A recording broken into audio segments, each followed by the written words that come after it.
పరిస్థితి చూడండి. సో ఈ విధంగా ఇలాగ ఉంటే కనుక ఎంత దారుణంగా ఉంది చూడండి. టైఫాయిడ్ మలేరియా ఈజీగా వస్తుంది. దారి అలా కనీసం వాటర్ చూడండి, ఒక ట్యాంక్ నుంచి అలా పారుతూనే ఉంటది. సో వర్షాలు పడుతున్నాయి, వర్షాలు పడి ఇంత చెత్తగా అలాగ ఉంది చూడండి. కనీసం పంచాయతీ అధికారులు కూడా ఏ విధంగా స్పందించడం లేదండి నిజంగా. సో వాళ్ళు వచ్చి ట్యాక్స్ కట్టి హౌస్ ట్యాక్స్ కట్టించుకుంటారు, అన్ని చేస్తున్నారు, కానీ కనీసం దీనికి డ్రైనేజీ సిస్టమ్ కానీ ఏమీ లేదు. కనీసం ఎంతమంది అసలు వైఎస్ఆర్సీపీ ప్రభుత్వంలో కూడా అందరికీ నొచ్చుకున్నా సరే అందరికీ చెప్పినా కూడా ఎవరు కూడా స్పందించడం లేదు.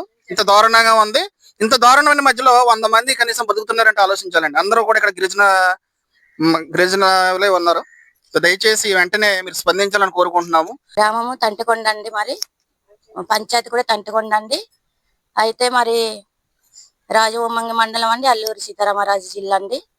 అయితే మరి అధికారులని మేము మా రోడ్లు వేయాలని మేము ఎన్నోసార్లు కోరుకోవడం జరిగిందండి. మరి జరిగినప్పటికైనా సరే కానీ ఎంతమందో ఎమ్మెల్యేలు, మరి ఎంఆర్ఆ గారు, ఆర్ఐ గారు, అయితే మరి ప్రెసిడెంట్లు, సెక్రటరీలు అందరు కూడా మరి అందరిని మేము సంధించడం జరిగిందండి. మరి జరిగినప్పటికైనా సరే మరి ప్రభుత్వం వస్తే మరి మేము మీరు ఓటు వేయండి, మేము మీ ఊరి గ్రామం బాగు చేస్తాము, రోడ్లు వేస్తాము, మరి సీసీ రోడ్లు వేస్తాము, మరి గ్రామం బాగు చేస్తామని చెప్పడం జరిగిందండి. మరి అలాగే మరి మేము ఎవరినంటే కోరుకున్నామో, మరి ఎవరినంటే మరి మేము అధికారులుగా అనుకున్నామో మరి గెలడం జరిగిందండి. గెలిచినప్పటికైనా సరే మరి మా గ్రామం వచ్చి ఒక్కసారి కూడా మరి దర్శించడం జరగలేదండి. మరి మా గ్రామం లోనకే రాలేదండి.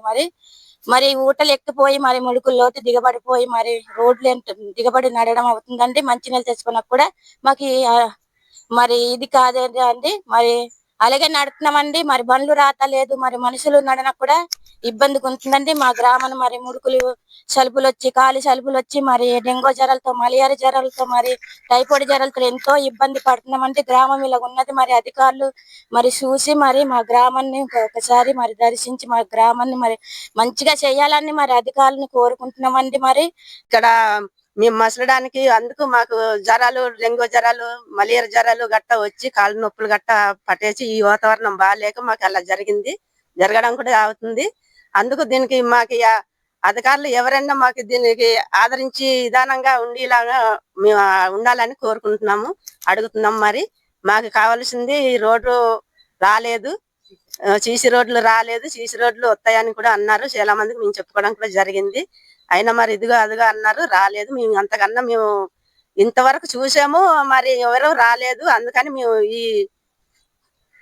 ఈ వీడియోకి మేము చెప్పుకోవడం జరుగుతుంది. అందుకు మరి దీని గురించి మీరు పట్టించుకోవాలండి.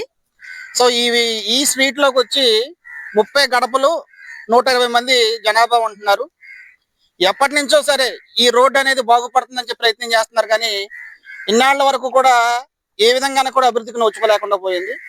ప్రతి గ్రామం కూడా అంటే మారుమూల ఉన్న ప్రతి గ్రామం కూడా ఎంతో అభివృద్ధి చెందుతుంది.